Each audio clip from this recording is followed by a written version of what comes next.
بسم اللہ الرحمن الرحیم۔ بیان کیا گیا ہے کہ خلیفہ ہارون رشید نے ایک نصرانی کو 500 درہم کے مطالبے میں قید کا حکم دیا اور ایک سوار کو اس کے ہمراہ بھیجا۔ سوار نے دیکھا راستے میں ایک شخص گھاس کا بوجھ اٹھائے جا رہا ہے اور اس کا بوجھ ایک طرف کو جھکا ہوا ہے۔ یہ دیکھ کر سوار نے اس کو سیدھا کر دیا، پھر وہ بوجھ دوسری جانب کو جھک گیا، جس کو دیکھ کر سوار نے بڑا لا حول ولا قوت الا باللہ۔ نصرانی نے اس کی زبان سے یہ کلمہ سن کر اس کلمے کی بڑی عظمت کی۔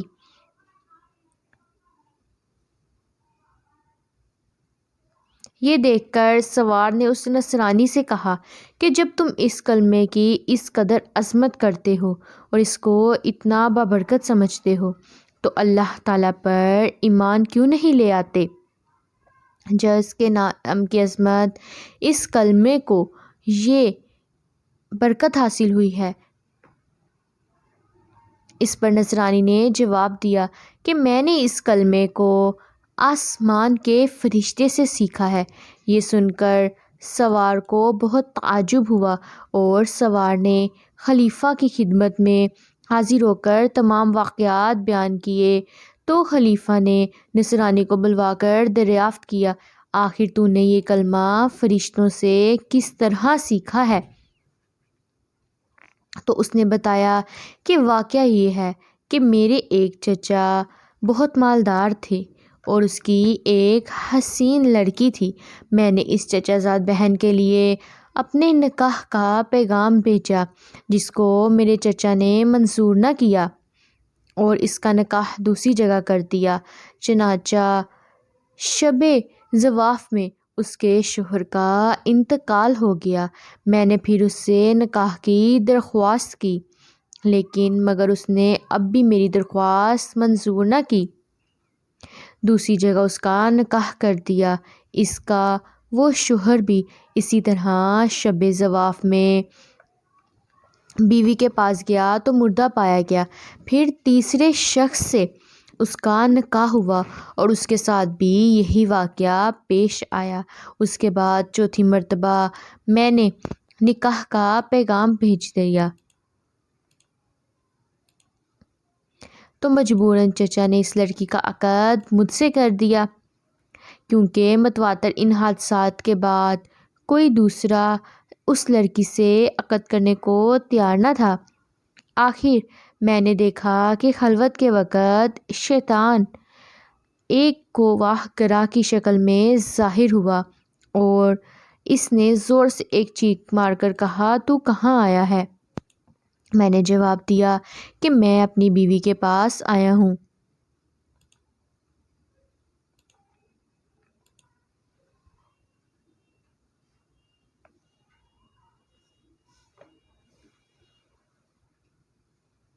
تو وہ شیطان کہنے لگا کہ تجھے معلوم نہیں میں نے اس کے پہلے شوہروں کے ساتھ کیا معاملہ کیا؟ میں نے جواب دیا مجھے معلوم ہے۔ یہ سن کر وہ شیطان کہنے لگا، اگر تو اس بات پر راضی ہو کہ عورت رات کو میرے لیے ہو اور دن کو تیرے لیے تو بہتر ہے، ورنہ میں تجھے بھی مار دوں گا۔ میں نے اس بات کو منظور کر لیا اور اسی طرح ایک مدت گزر گئی۔ تو ایک روز شیطان نے مجھ سے کہا کہ آج میں رات کو مولا علی کی باتیں چوری سننے کے لیے جاؤں گا، کیونکہ آج رات کو اس کام کے لیے میری باری ہے۔ کیا تم بھی میرے ساتھ جانا چاہتے ہو؟ میں نے جب اس پر اپنی رضامندی کا اظہار کیا تو شیطان نے ایک بڑے اونٹ کی شکل اختیار کر کے مجھ سے کہا کہ میری پشت پر مضبوطی سے سوار ہو جانا۔ چنانچہ جب میں اس پر سوار ہو گیا تو وہ شیطان ہوا میں اڑنے لگا۔ اتنے میں مجھے فرشتوں کی آواز آئی کہ وہ کہہ رہے ہیں لا حول ولا قوت الا باللہ، جس کو سن کر شیطان واپس ہوا اور مردہ کی طرح زمین پر گر پڑا اور میں بھی اس کے ساتھ قریب ہی جا گرا۔ جب کچھ دیر کے بعد شیطان کو ہوش آیا تو کہنے لگا کہ تم اپنی آنکھیں بند کر لو۔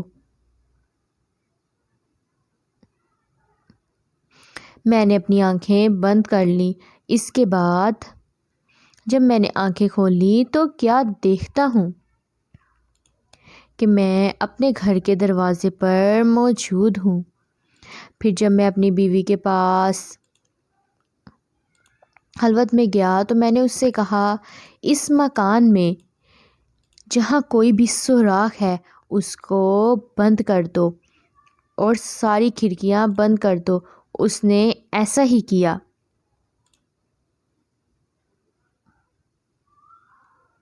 چنانچہ جب رات کو شیطان گھر میں داخل ہوا تو میں نے دروازہ بند کر دیا اور باہر سے دروازے کی طرف منہ کر کے پڑھنا شروع کر دیا، لا حول ولا قوت الا باللہ۔ جو میں نے یہ کلام پڑھا فرشتے سے سن کر یاد کر لیا تھا۔ اتنے میں نے ایک سخت آواز سنی، پھر دوسری اور تیسری مرتبہ یہی کلمات پڑھے۔ تو اس کے بعد بیوی نے مجھے پکارا کہ اندر آ جاؤ۔ جب میں اندر گیا تو بیوی نے بیان کیا کہ تم نے پہلی مرتبہ لا حول ولا قوت الا باللہ پڑھا تھا تو شیطان نے یہاں سے بھاگنے کا رستہ تلاش کر لیا مگر اسے کوئی رستہ نہیں ملا۔ جب دوسری مرتبہ تم نے لا حول ولا قوت الا باللہ پڑھا تو آسمان سے ایک آگ نے اتر کر شیطان کو گھیر لیا، اور جب تیسری مرتبہ تم نے لا حول ولا قوت الا باللہ پڑھا تو اس آگ نے شیطان کو جلا کر راکھ کر دیا، اور اللہ تبارک و تعالیٰ نے ہمیں اس سے نجات دے دی۔ خلیفہ ہارون رشید نے نصرانی کی زبان سے جب یہ کلمات واقعہ سنے تو اس کو آزاد کر دیا اور وہ 500 درہم بھی معاف فرما دیے جن کے عوض اس کو قید کیا گیا تھا۔ حاصل اس واقعے سے ہمیں یہ سبق ملتا ہے کہ یہ تمام برکت کلمہ لا حول ولا قوت الا باللہ کی تھی، جس کے پڑھنے سے یہ سب برکت ہوئی۔ اللہ تعالیٰ ہمیں بھی اس کی عظمت سے جان کر اس کا کثرت سے ورد کرنے کی توفیق عطا فرمائے، آمین۔